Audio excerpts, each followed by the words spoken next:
Hey, hi. Welcome to Someone Else's Movie, the original podcast where an actor, writer, director, or nebulous industry figure gives a little love to a movie they didn't make. I'm Norm Wilner, I'm a programmer at TIFF now, and this is the other thing I do. And yes, it is TIFF right now, but you deserve something nice, so my guest for this bonus Friday episode is Sophie Jarvis, whose first feature, Until Branches Bend, makes its world premiere this Saturday, September 10th at 8 p.m. at the TIFF Bell Lightbox 2, repeating Monday, September 12th at 8:30 p.m. at the Scotiabank 10. Grace Glowicki, friend of the show, stars as a safety inspector at a British Columbia peach cannery who becomes convinced she's found evidence of an invasive species that could threaten the entire business, only to find that no one wants to hear about it. It's a character study that plays like a thriller, and you're going to want to see it. Sophie picked Another Year, Mike Leigh's 2010 ensemble drama about 4 seasons in the lives of an unassuming English couple, Tom and Jerry Heppel, played by Jim Broadbent and Ruth Sheen. Tom and Jerry live in a little house with a nice garden, and they're always inviting friends and family to come out for a meal or a chat to escape their miserable lives for a little bit. And their friends' lives really do seem miserable. Tom and Jerry's don't, though, and they've made it their mission to brighten the lives of others with good cheer. Well, that's one reading of it. I'll explain. This is Someone Else's Movie. I really love Mike Leigh's work, and I think that Another Year might be my favorite one of his films. I think that it's one of the quietest films he's made, which is a hard one, and it doesn't have a big plot draw like some of his other work. And I just really admire how he was able to make this movie that has stuck with me for so long, that's really just about human relationships without any real drama or scandal. And I think that's what made me think of it right away. It is, you're right, it is his quietest film. Maybe Mr. Turner comes close, like the sort of late period shift towards films that are more contemplative, although this one's still very dialogue driven. It's mostly about, it's a film about awkward pauses more than anything else. And then the sense that people are struggling so profoundly and can't articulate, they don't have the language to say what's wrong with them, but also the specifically English quality of not, acknowledging anything ever. It's fascinating. I have married into an English family from the North, and so the rules are a little bit different, but it's been fascinating meeting friends of friends and relations and realizing whenever I am in England that, I come off as a loud American and I'm from Toronto. Yeah, I mean, it's one of those things too where I feel funny choosing this film because I have no tie to England in any way, shape, or form. So for me, I can see some cultural distinctions there, but I'm an outsider to them. Mr. Turner is also a quiet film, but it has that hook of being about an artist and being a period piece. So there's a selling point to it, which I think that Another Year, it's harder to pitch Another Year, I would say.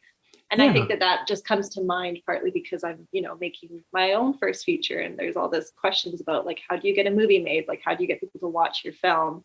And I really love how Another Year just is what it is, and people flock to it anyhow. He's such a strange animal to me because I know I've said this on the podcast before, so I may cut it, but he was definitely the worst interview I've ever had as a journalist. And you interviewed him. I interviewed him in 96 for Secrets and Lies. Wow. He came to Toronto. I'm not even sure it was at TIFF. It might have been slightly later that I did the interview. And he was uncooperative to the point of hostility.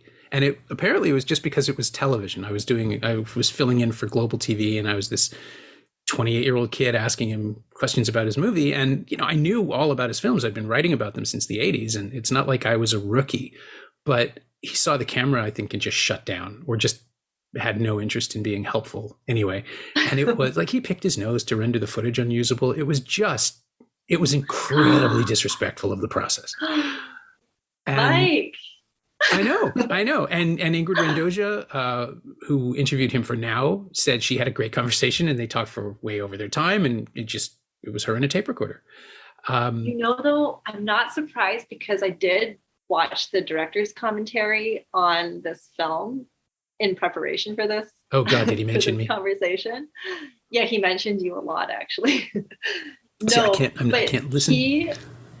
I think that Mike Leigh, like, he fascinates me because he's so unbearable. Like, the way he talks is like unbelievably unlikable. And also, because his films are so deeply empathetic towards the characters, it's always really funny to me to hear him speak or to read his interviews because the disdain he has for literally everyone around him. Yeah, Leslie Manville's there with him for this director's commentary. And every time she tries to speak, he'll cut her off. He'll be like, ah, ah, ah, ah. He makes a sound to cut her off to correct what she's about to say. Oh my And God. she's very patient with him. They obviously have a good relationship, but it was just cracking me up because I was like, man, like, even with this person who made your film just the hypnotic, incredible experience that it is, he's still sort of keeping that position of superiority, which I find really funny. And you're right. His films are almost to a fault incredibly empathetic to his characters, and I'm sure that's part of the process he has, where he, the workshopping leads to the screenwriting, leads to they're not improvised, but they are improvised, and so he's lived the lives with those characters, with the actors, and then he sees them better than the actors do, and then the actors take them back on set, and it's this whole. It's fascinating, and I would love to see a documentary that actually follows, that shadows the entire process. It would be like a 6-part television series or something, but I would watch that. And it's like he's a reverse David Lynch. He gets it. Lynch gets it all out, and so in person he's just this charming image of mediocre middle America, where he's oh boy, that's fantastic, and like he's not. It's not a bit, like that's who he is, but. Yeah. Mike Leigh gets he leaves the empathy on the screen, and you have to deal with it.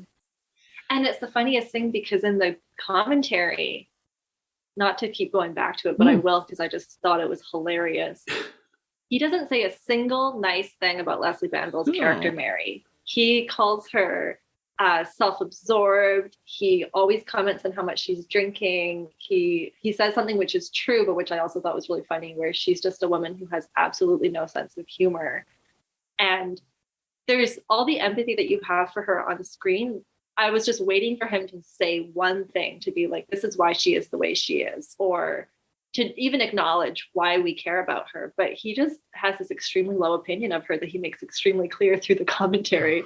And it kind of blew me away because my perception of watching the film was not that. Like, you don't look at it and think of this filmmaker as being someone who has a bad opinion of any of the characters on the screen, right? Like, they're all human and well-rounded and they have their flaws, but you also can see that he sees them as in their vulnerable state, but like presents them in a way that shows a lot of compassion. Anyways, it was just so funny to listen to. That's highly recommend. Horrible and wonderful. Yeah. There is an alternate reading of the film. I wish it was, I didn't think of it, and I wish I had. That's basically the idea is that Tom, Jim Broadbent's character, is a vampire, an emotional vampire, that he's inviting all of his friends out there to torment them at how great his life is and how miserable their lives are. And along that because he's always, it is, I think, Jim Broadbent's best performance, because he is unreadable. When you go back and look at it that way, it's like, oh yeah, that could work. That there's nothing in the film that contradicts the idea that he has people up to subtly torture them about how happy he is, because all of his questions are leading questions, and they could be read as incredibly empathetic. Oh, and how do you feel about that the job that you didn't get, is that okay? Are you all right with it? And he could be expressing concern, but there's just enough of an edge in his voice or the way he holds himself. His eyes don't light up as quickly as his smile does, that it's possible he's enjoying this in a way that he's not supposed to. And in that reading, Mary is his victim. Like, she is trapped with this monster who no one sees as a monster. And so she's irritable and angry and cranky and cutting everyone, just basically asking for help in this reading. And I don't know that I buy it, but it's, over the years, it's kind of hard to shake. And now, of course, given my own leanings towards Mike Leigh, that certainly seems like it's possible. I think that's a really juicy take, and I'm definitely not one to dismiss a juicy take. Like, I was not aware of that. Thinking back on it, I could see it. And I'm curious to watch the film again with that in mind, because I can really get on board with a theory like that. Because, Yeah. to me, Tom's character is, okay, well, here's a question for you. I've been thinking about this a lot and I go back and forth, but who do you think is the main character? I know it's an ensemble piece, but like, who do you think is the main character of this film? Ooh. Well, we're introduced to Ken first, right? Drinking on the train, but he's not No, the first central. person we meet is actually Imelda Staunton's Oh, character, the right. woman who's only in 2 scenes. Yes. Um, Janet. in the I will say. clinic. Janet, yes, I forgot Janet. about that.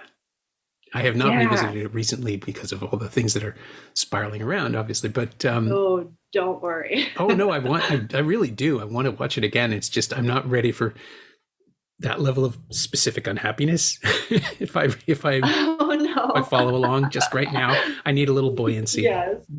Also, Don't worry I have about just watched all 7 episodes of the Ben Whishaw medical series. This is going to hurt, which it does. So there's that. Well, I'm going to put that on my list. It's English Misery. It's set in 2006 in the collapsing national health system. Whishaw plays Fabulous. a real person, Adam Kay, who wrote the memoir and then the series. It's on AMC Plus here. I'm not sure where else it'll turn up in Canada, but it'll be showing up eventually on Crave or something. But it's really good and absolutely brutal emotionally. Oh, man. Well, I also just finished The Rehearsal. Oh, I still haven't started that.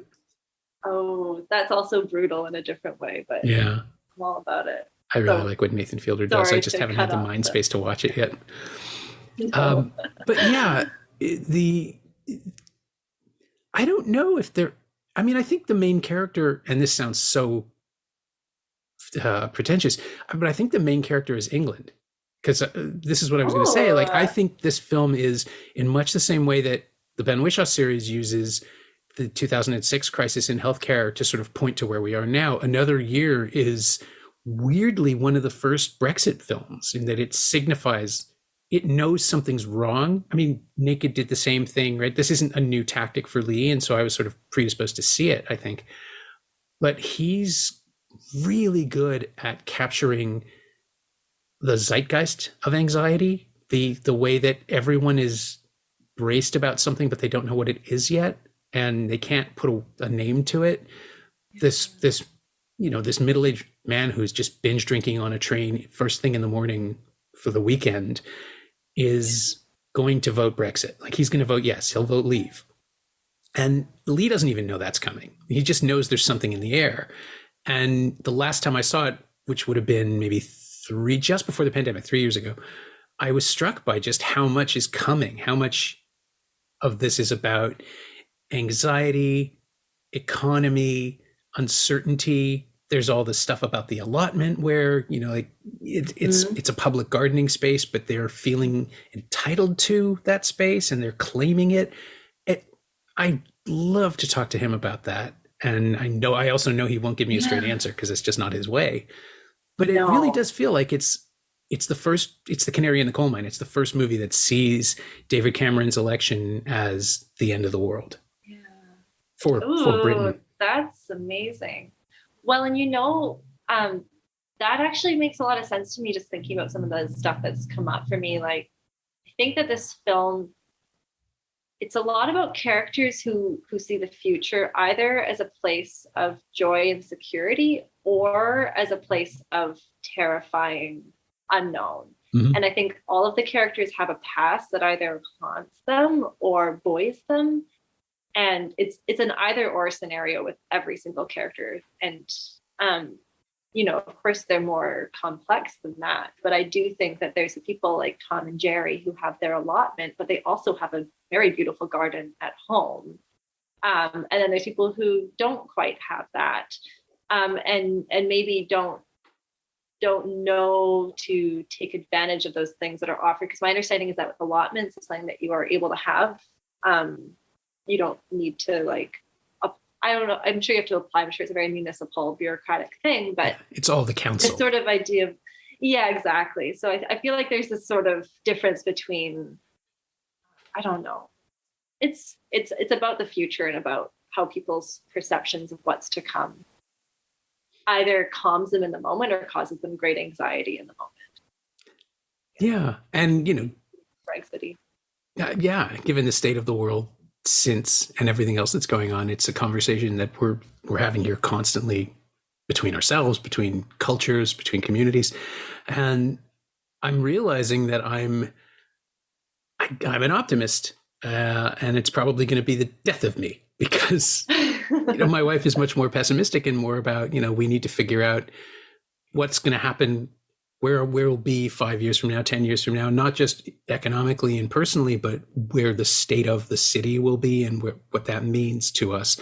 And we've had some like serious, heavy conversations about this recently, and I'm just realizing I don't know if it's because when I was a kid, I didn't, maybe, I grew up in the 80s with the Cold War heating up, and maybe I just never expected I'd make it to my 50s, let alone my 60s or 70s, just because I was a bookish kid and I read a lot of really unnerving things about nuclear war. And so I'm more of the, I'm the grasshopper enjoying whatever I can in the moment. And she's like, well, okay, but eventually we have to talk about long-term care and living wills. And it's like, I did not expect that I would need those things ever in my life. But it is like, it's a really clear split now as the world gets worse and worse. And the seeds of it are happening in Leigh's film. Yeah. Planted in the allotment of our hearts. Planted in the allotment of our hearts. And I mean, Leigh is such a staunch socialist, which is really wonderful because he tells his stories all kind of come with that perspective.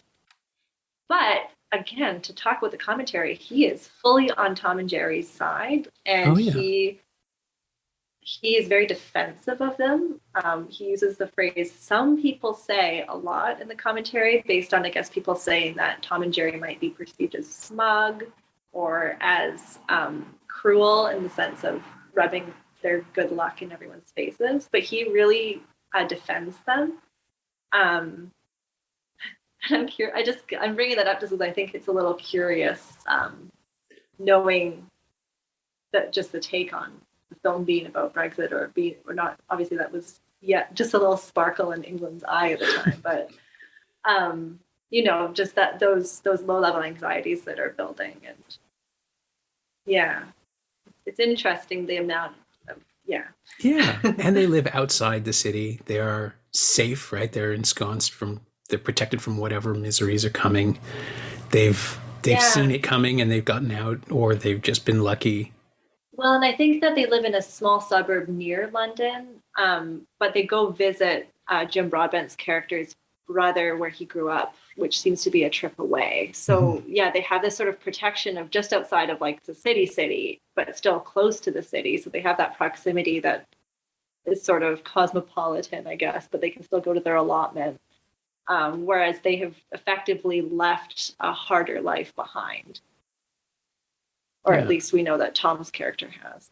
Yeah. And what does it mean for them to offer this place to their friends and see them constantly, but always, with the exception of Tom's brother, but always seeing them on their terms, always making sure people come to them, right? It's like they're not, I know England doesn't have the same relationship to the cottage that we have in Canada, probably because our weather is so much more brutal. Like summers are hotter and harsher, so you want to escape to a cottage. Here it's, you go out to the country, you go to the seaside in the UK, and that's the escape. But the temperature doesn't really change. It's not the same kind of flight. So they're welcoming people, and they're very kind, and they're very hospitable and accommodating, but it's always on their terms. Yes. And actually, that was something I really noticed in terms of what Mike Leigh shows us, because Mary's the person who gives the movie the tension and the point of it all. And we never see her outside of them. We even see Ken, we see Ken on the train by himself. We see their son Joe at work by himself. We see Jerry at work by herself. We see Tom at work by himself. We even see their friend, the doctor, at work by herself. Yes. But Mary, we never see Mary's apartment, even though she talks about it. We never see Mary have a scene by herself where she's not in relation to Jerry or Tom, except for that one scene in the car where she's driving Joe and Ken. She just doesn't get, and she's fully excluded from having any sense of interiority physically on screen. Mm-hmm.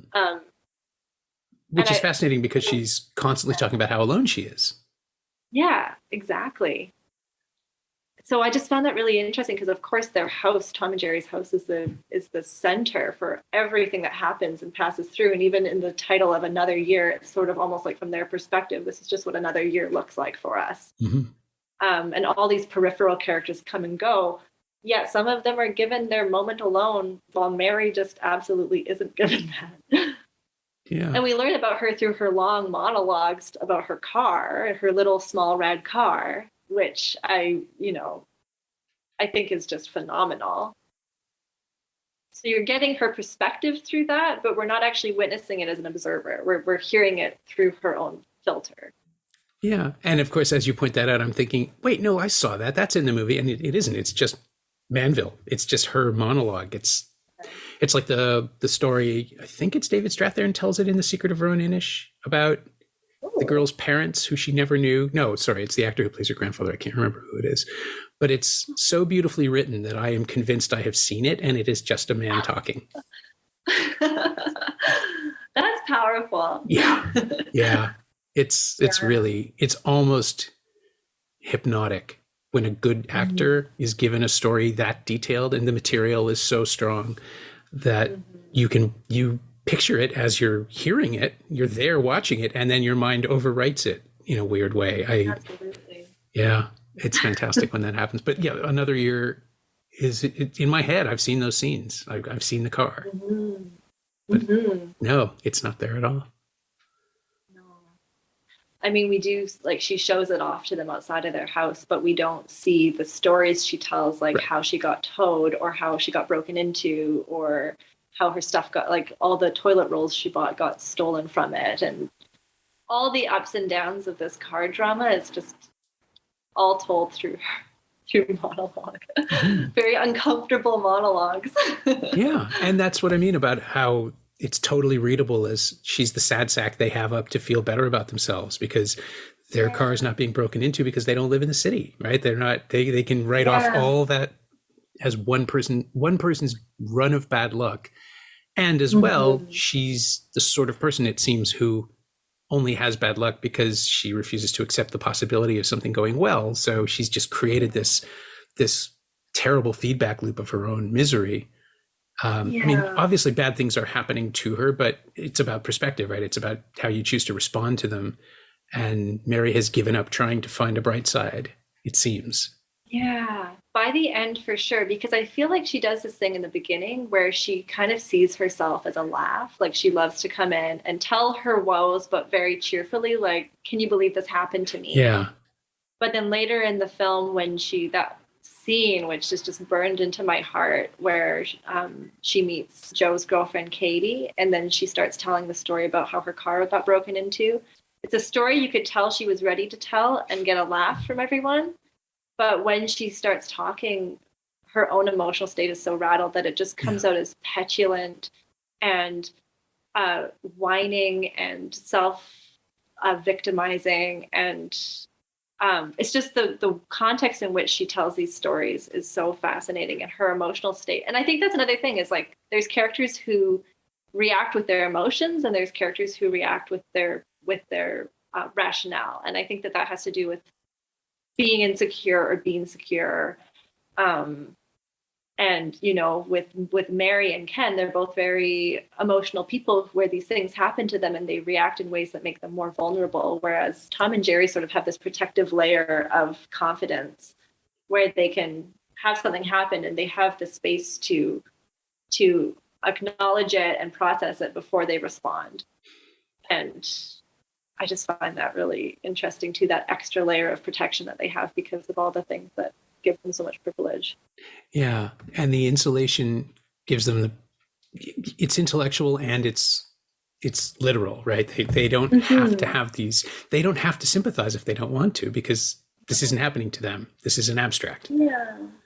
Well, and it's also boundaries. Like, Jerry's a professional counselor, and for work, her job is literally to counsel people and offer advice and help them find the root of their problems.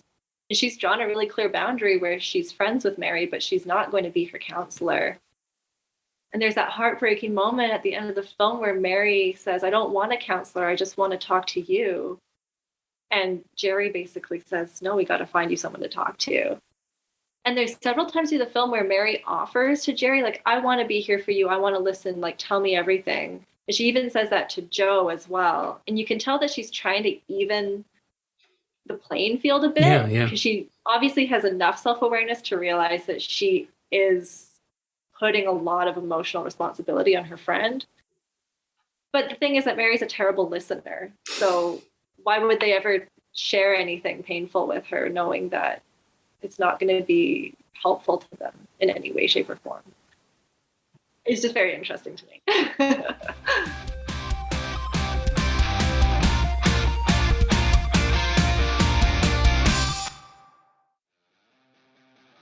Hey, it's Norm interrupting my own show to tell you about the latest Shiny Things newsletters, my weekly dispatch about physical media, culture, and maybe even the odd streaming thing.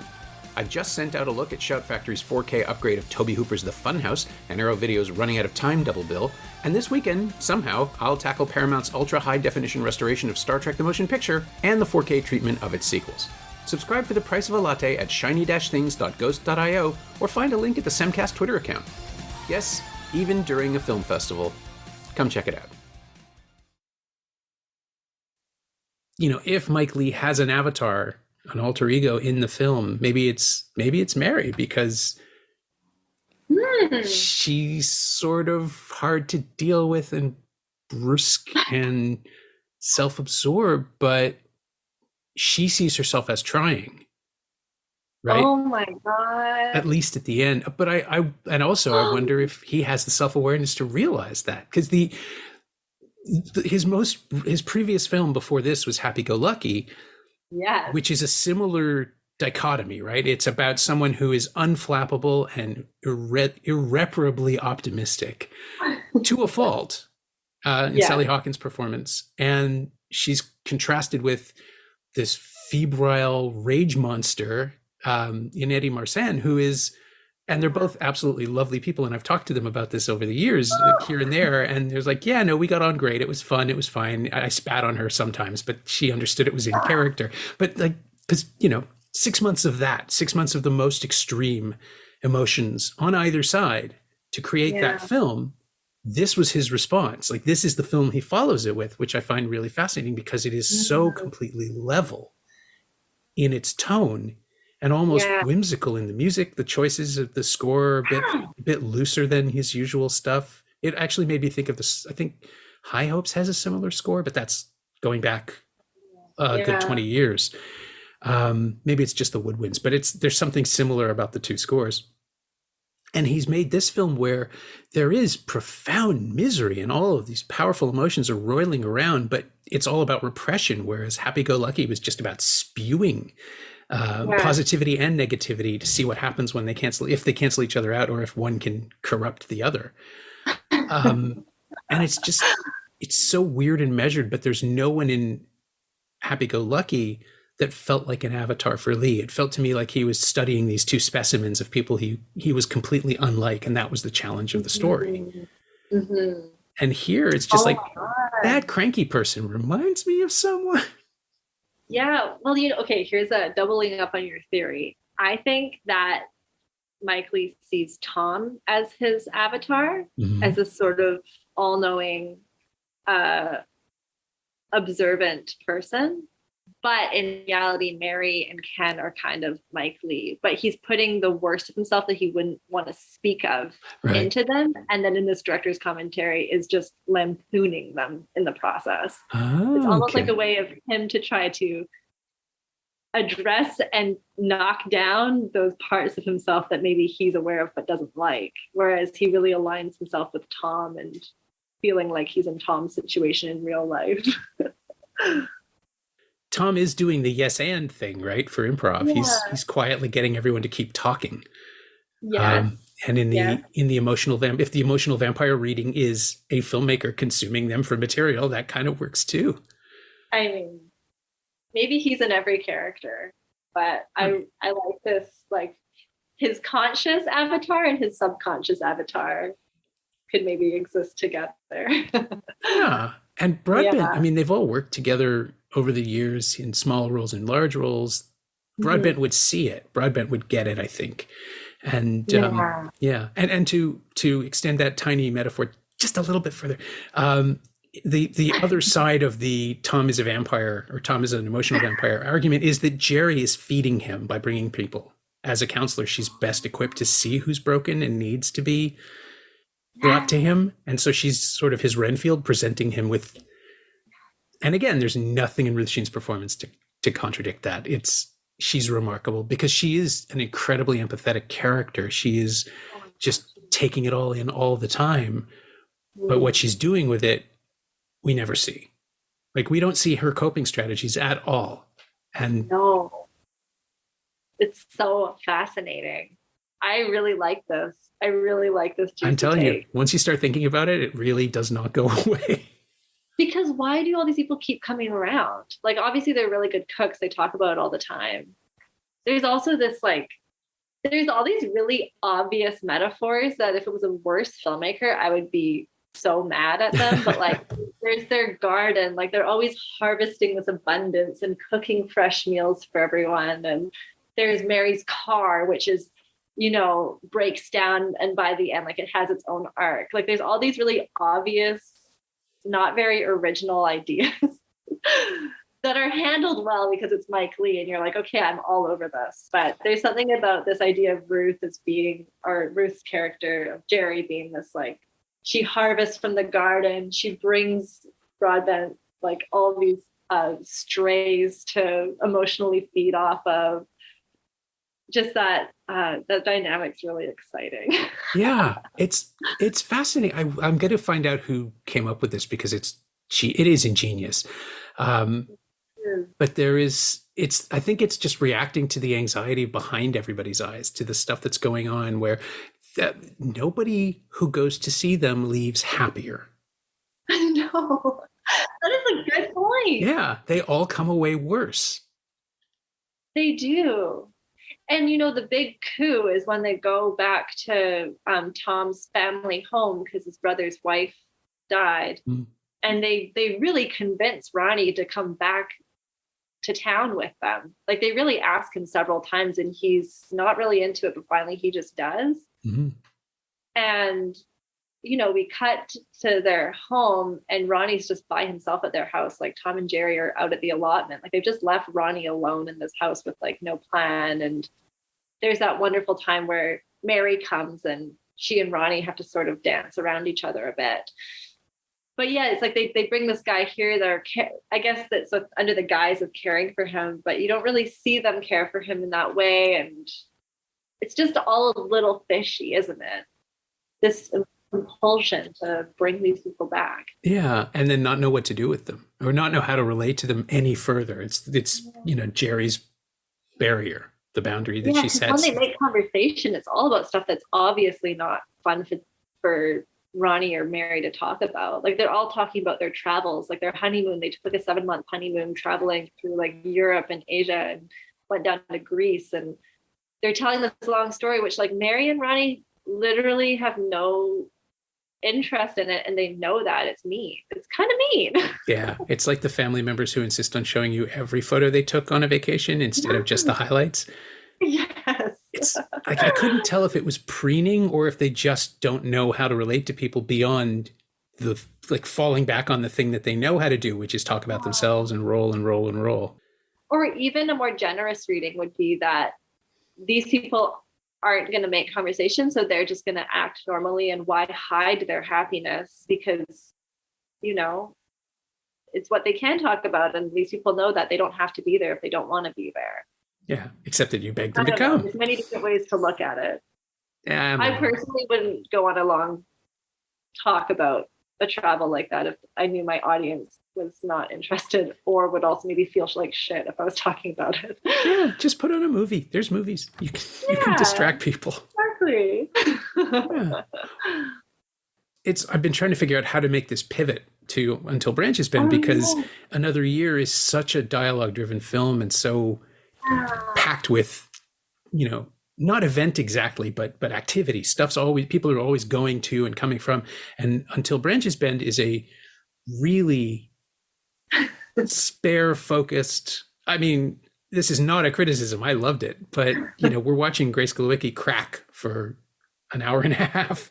And if we're going to do that, there is no better person to watch. I'm a huge admirer of hers, but you've made a movie about a culture acting to protect itself from a looming threat, which is sort of kind of the same in terms of anxiety. So maybe that's how we get into it.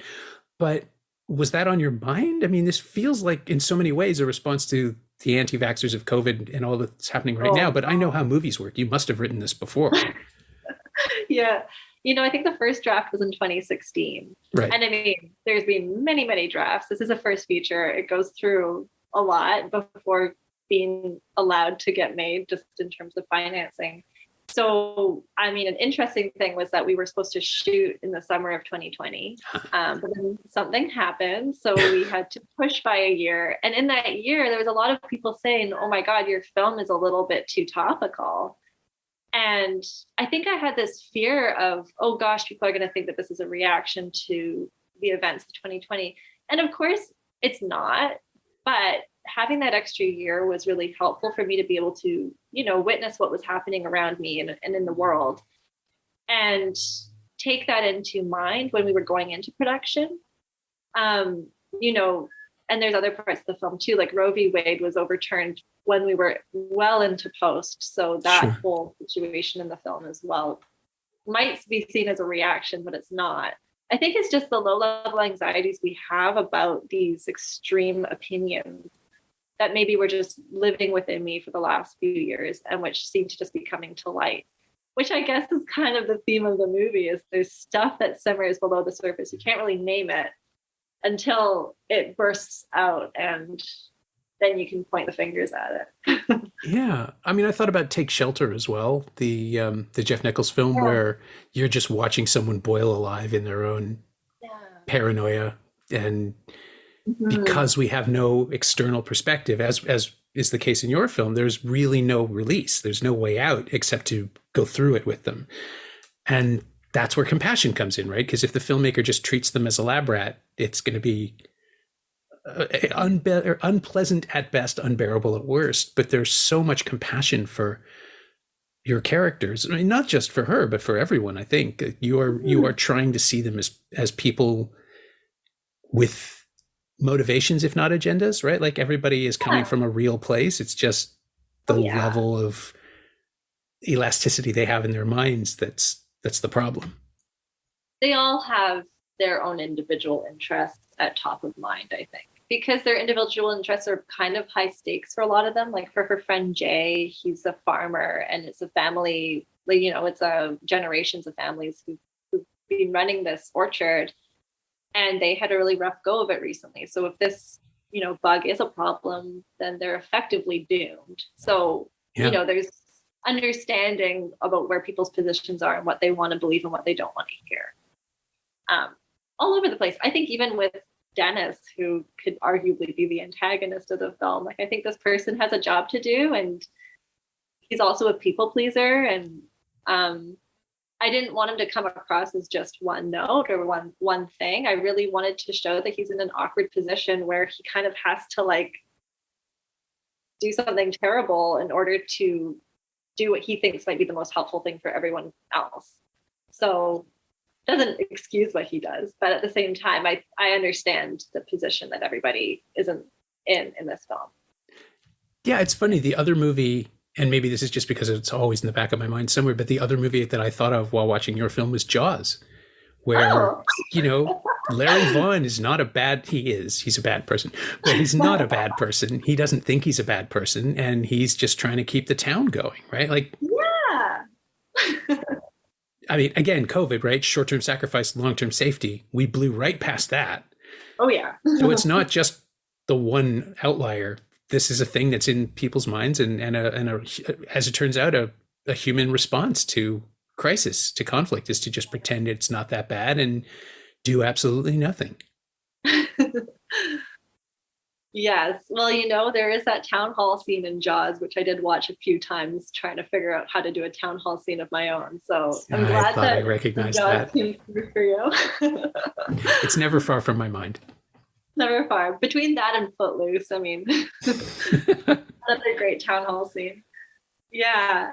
I mean, I think that to tie my film to Another Year, I think Another Year is something that, for me, when I watch it, I feel so deeply for all the characters. And I also recognize that dynamic in a really personal way. Like, I feel like I know these people and I've been in those situations.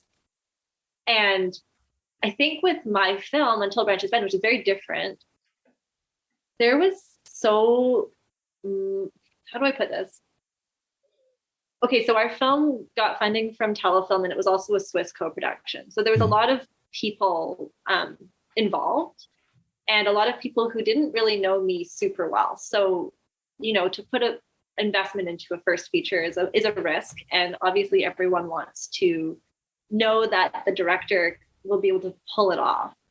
And so the script phase became a bit frustrating for me because a lot of the time I was being asked to change the script in order to accommodate notes that I think in my mind weren't really helpful or necessary, but I had to sort of go find a compromise in order to secure the funding and move forward. And I'm pleased to say that a lot of that writing, which I consider bad writing, was completely gone by production and by the edit. But a lot of my instincts, I really had to hold on to my instincts to move forward. And I'm just really looking forward to being in a place in my career, maybe for the next film or maybe in 20 films later, where I can be like Mike Leigh and just make a movie like Another Year, which honestly, the first film, like no one would ever let you make Another Year. Like that script is just absolutely on the page. Nothing happened. Nothing at all. Happened. And when you watch it, it's brilliant, but you really have to prove yourself as a filmmaker to be even allowed to make a film like that. And I don't think that I'm a filmmaker like Mike Leigh in the sense that I don't think we tackle the same subject matter necessarily, but I just love to see something like that where I'm like, God, these movies are getting made. These movies that would be deemed inconsequential by the gatekeepers, but they do get made by someone like Mike Leigh. And I just find it like, I think for myself as a filmmaker, I want to get to that place where I don't have to answer so many questions anymore. I can just follow my instincts because I'm like, there is something here and it needs to be shown. So very different movies, but kind of just coming from that world of how do you even get a film made and how does a film like Another Year get made? It's amazing. Force of will, I assume. It's basically just like we just went to Cannes. This is my next project. You can take it or leave it, and they make it for him. Yeah, exactly. Yeah, totally. And I mean, Mike Leigh's in this really useful position where he kind of operates as a theater director. He has a troupe of actors that he works with all the time, people who really are behind him. And he has this mysterious process that he doesn't tell too many people exactly about, but you hear about it in whispers and in interviews with the actors and stuff. I know no one will talk about it. Even Hawkins and Marsan were just really vague about it. It was like interviewing Jessica Chastain after a Terrence Malick movie, where she'll talk about what she does, and she's like, "Oh, we spent." I don't know how well you remember The Tree of Life, but there's a scene where she gets the phone call about her son, and she's in the kitchen, and it's over her shoulder, and she goes and picks it up, and she said, "We shot 2 weeks of that, just that shot," and Malick is behind her with holding the camera himself. And she said, and I said, "What is that like?" And she's just like, "It's Terry." And she would not go any further. Like, she talked about her own process and all the different things she did, but she stopped short every time. They're just so instinctively protective that you have to piece it together from circumstantial evidence. Well, did you ever hear about, do you know that podcast? I think it's called Team Deacons. It's like a cinematography podcast. Oh, Deacons. Yes. Yeah. Roger Deacons.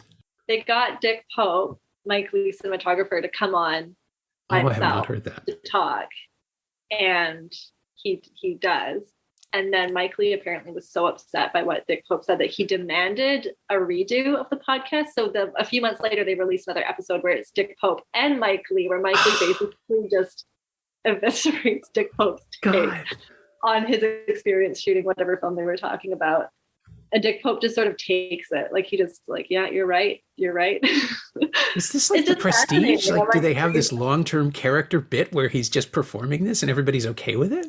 I don't know. I just think it's so interesting. And like Dick Pope is an incredible cinematographer. Like this film, Another Year, it's so understated, but then there are these shots and these compositions where you're like, oh, like you really need someone with an eye to know how to get that and to not make it about the style of the cinematography. Like he's just fantastic. But I don't know. Mike Leigh, man, he's so funny. He's just so funny. I wonder if he knows that he's so funny. I hope so. I hope the people interviewing him now have a better time than I did, is all I can say, because that was rough, especially for somebody who is still, I mean, I wasn't young, but I was under 30, and I was really, this is an idol of mine. It was the first time I met him, and he was such a dick. It was so, it wasn't until, like, I actually left the place with the tape and thinking, what did I do? And I asked my producer, take a look at this. Did I do something? Did I piss him off? And she said, no, he's mad from the start. It's nothing you did at all. You can tell, which was fine. And they got 30 seconds out of it, and they used it as VO over footage. But just like, he had his finger jammed up his nose and just everything he could do to ruin the footage. It was so insulting. That is, I mean, I'm so sorry, but also, aren't you glad you have that plan now? My thanks to Sophie Jarvis, whose terrific first feature, Until Branches Bend, has its world premiere at TIFF this Saturday, September 10th, at 8 p.m. at the TIFF Bell Lightbox 2. That's tomorrow if you're listening to this on the day it drops. It repeats Monday, September 12th at 8:30 p.m. at the Scotiabank 10. Thanks also to Winnie Wong. She knows what she did. Sophie's not on Twitter, but you can follow her movie's progress at Photon Films Can, all one word, PHOTONFILMSCAN, and you can find Another Year on Blu-ray and DVD from Sony Pictures Home Entertainment and streaming on Tubi, Sundance Now, and AMC Plus in Canada. It's also available to rent or buy on various VOD platforms.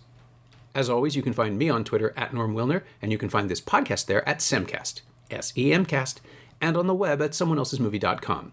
The first year of the show is still available for just $20 at payhip.com/Semcast. That's the first 52 episodes of Someone Else's Movie, 46 of which aren't currently available anywhere else. And check out the newsletter, Shiny Things, at shiny-things.ghost.io. I think you'll like it. Our theme song is by The Last Year. If you've been enjoying it or this show in general, please say so. Leave a review wherever you've been listening. Every little bit helps. It truly does. And check out the other shows on the Frequency Podcast Network while you're doing that. Stay safe, watch movies, wear a mask if you go out, get your booster when you can. I'll see you at the festival.